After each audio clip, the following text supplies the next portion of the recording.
म एउटा रुखो र कठोर प्रश्न सोध्छु ल। रुखो र कठोर प्रश्न सोध्छु।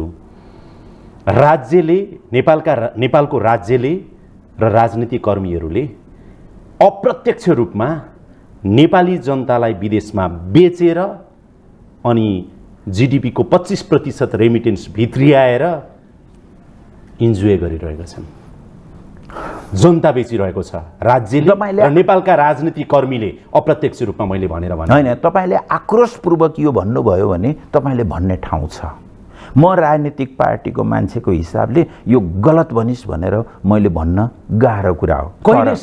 तर जस्तो हाम्रा जस्ता मुलुकहरू कहिलेसम्म हाम्रा जस्ता मुलुकहरू त्यो कोरियाको हिस्ट्री अथवा चाइनाको हिस्ट्री, जापानको हिस्ट्री हेर्नुभयो भनेदेखि यसरी बाहिर जानेहरू एक शरण तिनीहरू धेरै ठुलो सङ्ख्यामा ती मुलुकहरूबाट पनि गएका छन्।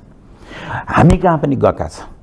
त्यसका विभिन्न पक्ष छन्। फेरि गल्फमा जानेहरू, मलेसिया जानेहरू एक खालका छन्, अन्त जानेहरू अर्कै खालका छन्। यसलाई पनि समग्रतामा हेरौँ भन्छु मैले तपाईलाई। त्यस्तो प्रश्न गर्नुभयो भने यसलाई पनि समग्रतामा हेरौँ। समग्रतामा हेर्नुहुन्छ भनेदेखि अघि तपाईले भनेकै प्रश्नमा हो कि हामीले हाम्रो राजनीतिलाई तिनको जीवन फेर्ने हो भनेर हेरेनौँ।